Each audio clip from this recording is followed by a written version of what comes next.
The rain came down hard that night, slicing through the desert wind like shards of broken glass. The lonely rancher, Ethan Cole, pulled his hat lower over his brow as his horse trotted along the muddy trail.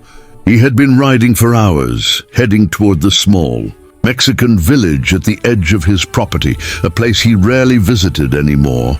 But tonight, something gnawed at his gut, a feeling that fate was about to change his life forever. And he was right. From a distance he heard shouting, angry, cruel shouting, and then the sound that broke his soul, the muffled sobs of a woman and the terrified cries of children. He kicked his horse and rode straight toward the noise. When he arrived, he saw a scene that made his blood boil. A man, big, drunk, and red with rage, stood outside a crumbling hut, his belt in hand, while a woman lay on the ground, shielding 3 small girls behind her. The man yelled, "You gave me 3 useless mouths, not a single son," and raised his hand again. Before the belt could strike, Ethan fired a warning shot into the air. "That's enough," he said, his voice calm but deadly. The man spun around. "Who the hell are you?" Ethan dismounted, his boots sinking into the mud. "Just a man who's seen enough cowards beat women." The drunk sneered, "Stay out of this, cowboy. This is my wife, my business." Ethan's eyes narrowed. "Not anymore." He turned to the woman, bruised, trembling, her torn shawl soaked in rain. The 3 little girls clung to her skirt, eyes wide with fear. Ethan extended his hand, voice low but firm. "Ma'am, you're coming with me." She hesitated, glancing at her husband, who was now staggering toward Ethan. Another gunshot echoed, this one closer. The man froze, eyes wide, as Ethan's revolver smoked in his hand. The bullet had lodged into the dirt, inches from his boot. "I said," Ethan repeated, "you're coming with me. If that moment already hooked you, don't forget to like and subscribe, 'cause what comes next will hit you right in the heart." The woman didn't say a word, but something in her broke loose, years of pain, humiliation, and fear. She took Ethan's hand, gathered her children, and stepped out into the storm. Ethan brought them to his ranch, miles of empty land, quiet, windswept, and lonely just like him. He hadn't had a family in 10 years. His wife had died during childbirth, and the ranch had become nothing more than a graveyard of memories. The woman's name was Maria.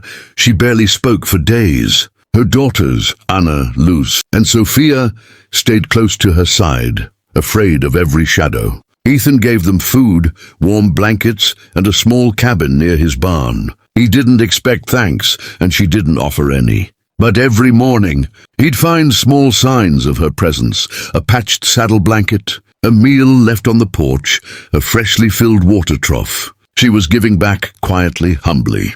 Over the weeks, something began to shift. The girls laughed again. The ranch, once so silent, now echoed why. Himself, repairing the fence with Luz's help, teaching Anna to ride, and telling Sophia bedtime stories by the fire. And Maria, she began to smile again. But peace never lasts long in the wild. One afternoon, while Ethan was mending the gate, a rider appeared on the horizon. It was him, Maria's husband, now armed and furious. He dismounted, shouting, "You stole my wife! My children! You'll pay for this, rancher!" Ethan stepped forward, his rifle slung loosely over his shoulder. "I didn't steal anyone," he said. "They left because you forgot what a man's supposed to be." The drunk raised his gun, trembling. The girls screamed from the porch. Maria ran forward, shouting for him to stop. But before she could reach him, the man fired. The bullet grazed Ethan's shoulder, spinning him around. The pain flared, but he stayed on his feet. He leveled his rifle, and then lowered it. He wouldn't become another violent man. Not in front of those children. Maria stepped between them. Her eyes, burned with years of fear, turned to fury. "No more," she said, voice steady. "You will not hurt us again." The man froze, staring at her. Something in her tone, in her strength, made him falter. And then, for the first time, he turned away. He stumbled back to his horse, muttering, and rode off into the dust, disappearing inyo his own misery. Maria fell to her knees, shaking. Ethan rushed to her, his shoulder bleeding, but his arm steady as he caught her. "It's over," he whispered. "You're safe now." She looked up at him, tears streaming down her face. "Why did you help us? You didn't even know us." Ethan smiled faintly, pain and warmth in his eyes. Because once someone should have helped me, and didn't. Months passed. The ranch flourished again. The girls called Ethan Papa, and Maria, though she never said it out loud, began to see him not just as a savior, but as home. One golden evening, as the sun sank over the hills, Ethan sat on the porch, bandaged arm resting on the railing. Maria brought him coffee and sat beside him. For a long time they said nothing.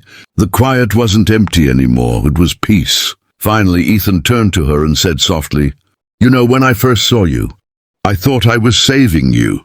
But truth is, you saved me too." She smiled, eyes glistening. "Then maybe," she whispered, "we both got saved." He nodded, looking out at the wide, endless horizon where the girls played under the evening sky.